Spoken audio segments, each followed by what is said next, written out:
Mutton কচু কিভাবে ভাপিয়ে নিতে হয় তা দেখাবো। মটন কচুর এই অংশটা নিয়েছি, ভালো করে খোসা ছাড়াতে হবে।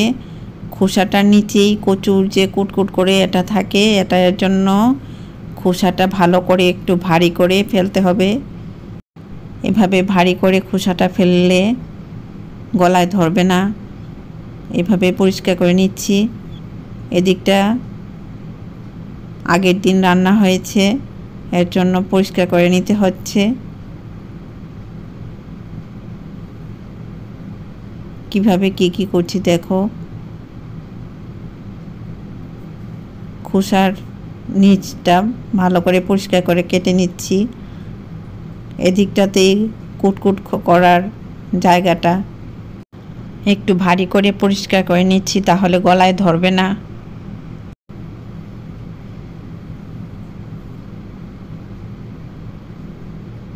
কিভাবে ভাপিয়ে নেব দেখাবো নতুন রাঁধুনিদের জন্য। এই যে খোসাটা ছাড়িয়ে নিয়েছি, পরিষ্কার করে নিয়েছি। এখন এভাবে কেটে নিচ্ছি। এভাবে পাতলা করে নিলে ভাপিয়ে নিতে সুবিধা হয়, সুন্দর তাড়াতাড়ি ভাপিয়ে নেওয়া যায়।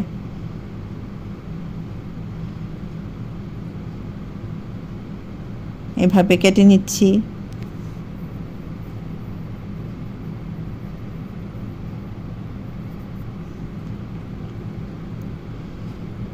এখন সসপ্যানে জল নিচ্ছি, কচুটা এখানে ভাপিয়ে নেব। মদন কচুটার টুকরোগুলি ধুয়ে নিচ্ছি। মদন কচু তো এমনিতেও একটু গলায় কম ধরে, তবুও এভাবে পরিষ্কার করে নিলে গলায় ধরবে না।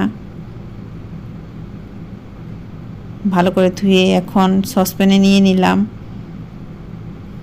মদন কচুর অংশগুলি। কিভাবে ভাপিয়ে নিতে হয় এটাই দেখাবো। নুন দিচ্ছি এই পরিমাণে। এই ফ্লেমে ফুটে উঠবে।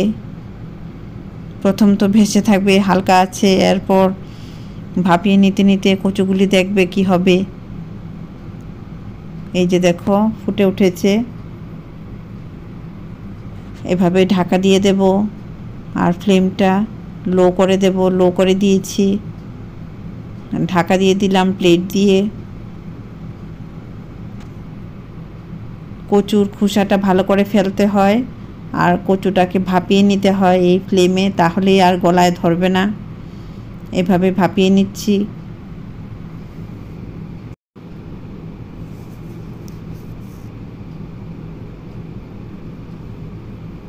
ফ্লেমটা এরকম থাকবে।